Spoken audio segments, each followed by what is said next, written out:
Horas, menjuah-juah, Yahoo! Dalam episode ini kita akan membahas tentang plastisitas otak atau brain plasticity. Dalam salah satu episode sebelumnya, saya membahas tentang kelenturan kognitif atau cognitive flexibility. Mungkin ada orang yang bertanya, apa bedanya kelenturan kognitif dan plastisitas otak?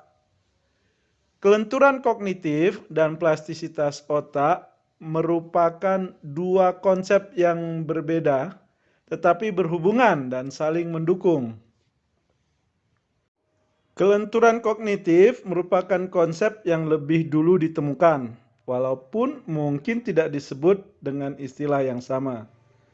Konsep ini biasanya diungkapkan dengan istilah adaptasi atau kreativitas.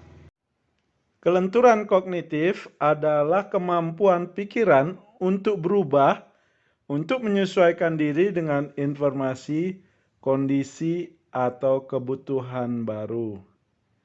Kelenturan kognitif menyangkut perubahan koneksi antar sel-sel otak untuk membentuk jaringan neuron atau neural network baru yang lebih sesuai dengan informasi, kondisi, atau kebutuhan baru tersebut. Jelas sekali bahwa kelenturan kognitif sangat penting dalam pembelajaran. Kelenturan kognitif berkaitan dengan adaptasi dan kreativitas. Sebagaimana telah dibahas dalam episode sebelumnya, kelenturan kognitif dikembangkan dalam lingkungan pembelajaran yang dialogis dan partisipatif. Plastisitas otak merupakan konsep yang paling baru dan disebarkan beberapa dekade belakangan ini. Plastisitas otak menyangkut perubahan struktur fisik atau physical structure otak atau perubahan fungsi area otak untuk mengkompensasi atau compensate adanya kekurangan atau kebutuhan. Plastisitas otak berperan penting dalam pemulihan pasien stroke atau penyakit lain yang menyebabkan kerusakan atau kehilangan sel-sel otak atau area tertentu di dalam otak. Plastisitas otak juga berperan penting dalam usaha mengatasi kecacatan dengan memberikan anggota tubuh palsu atau prosthetics atau anggota tubuh buatan atau artificial limbs. Pada kasus stroke misalnya, pasien mungkin mengalami kerusakan area otak yang mengendalikan gerakan anggota tubuh, yaitu motor area, yang membuat dia tidak bisa berjalan. Untuk dapat berjalan kembali, otak harus merekrut bagian lain dari otak untuk menggantikan fungsi motor area yang rusak itu. Dengan latihan yang tepat, hal itu akan dapat dilakukan, sehingga pasien stroke bisa kembali beraktivitas seperti sebelumnya.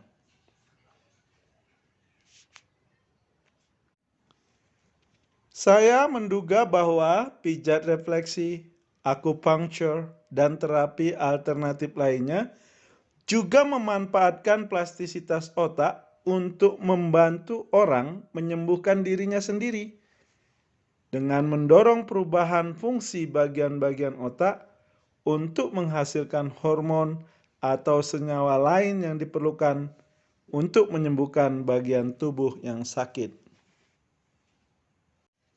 Sedangkan pada kasus orang yang buta sejak lahir atau congenital blindness, ketika orang itu menerima penglihatan buatan atau artificial vision, otak harus merekrut area otak yang sebelumnya dipakai untuk kemampuan mengecap, yang disebut taste area, dan mengubah fungsinya untuk membuatnya dapat melihat. Mekanismenya sangat rumit, jadi saya tidak akan membahasnya di sini. Mungkin kalau waktunya tepat, saya akan membahasnya di episode yang akan datang. Yang jelas, plastisitas otak membuat orang buta sekarang dapat melihat dengan alat yang memanfaatkan teknologi canggih tanpa menunggu pencangkokan kornea atau cornea implant dari mata orang mati. Plastisitas otak juga berperan penting dalam perkembangan teknologi, di mana area otak yang sebelumnya dialokasikan untuk menguasai kemampuan atau keterampilan menggunakan teknologi tertentu berubah fungsi karena adanya perubahan teknologi yang sangat signifikan. Misalnya, area otak yang sebelumnya dipakai untuk menguasai kemampuan menulis dengan pensil atau pena, yang sekarang ini kurang diperlukan, mungkin direkrut untuk menguasai kemampuan menggerakkan jari untuk mengetik di layar HP yang begitu kecil. Suatu keterampilan yang sekarang justru sangat diperlukan. Entahlah apa yang akan terjadi dengan para guru yang mengajarkan tulisan indah dan banyak keterampilan lain yang tidak diperlukan lagi sekarang dan digantikan oleh keterampilan-keterampilan baru yang beberapa tahun sebelumnya bahkan tidak dapat dibayangkan. Semuanya itu bisa terjadi karena adanya plastisitas otak yang difasilitasi oleh adanya kelenturan kognitif. Tanpa kelenturan kognitif, kita tidak akan dapat menerima adanya kebutuhan akan keterampilan baru dan menolak hilangnya keterampilan lama yang tidak dibutuhkan lagi.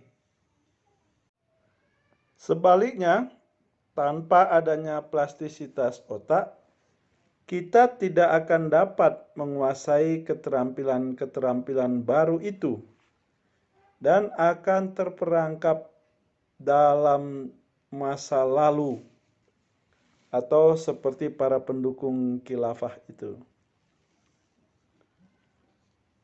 Plastisitas otak dikembangkan dengan latihan atau pengalaman yang tepat. Ada informasi baru yang sangat penting berkaitan dengan plastisitas otak. Sebelumnya, para ahli menganggap bahwa setelah mencapai usia tertentu, sel-sel otak yang mati tidak dapat digantikan oleh sel-sel otak yang baru. Pada usia itu dan setelahnya, otak manusia mengalami penurunan karena adanya sel-sel otak yang mati yang tidak bisa digantikan lagi. Kondisi ini tentu punya konsekuensi penting terhadap kemampuan orang-orang yang bertambah usianya, khususnya para orang lanjut usia yang akan mengalami penurunan fungsi otak. Tapi beberapa tahun yang lalu, para ahli menemukan bahwa seperti bagian-bagian tubuh lainnya, otak juga memiliki sel induk atau stem cells yang akan terus berfungsi sampai usia tua, sehingga sel-sel otak yang mati akan digantikan oleh sel-sel baru yang dikembangkan dari sel induk tersebut. Dengan demikian, manusia dapat mempertahankan, bahkan meningkatkan fungsi otaknya, dan dengan demikian mempertahankan kemampuannya secara keseluruhan sampai masa tuanya. Masalahnya, jumlah dan kecepatan reproduksi sel induk ini semakin menurun dengan bertambahnya usia, khususnya kalau kondisi kesehatan otak tidak prima.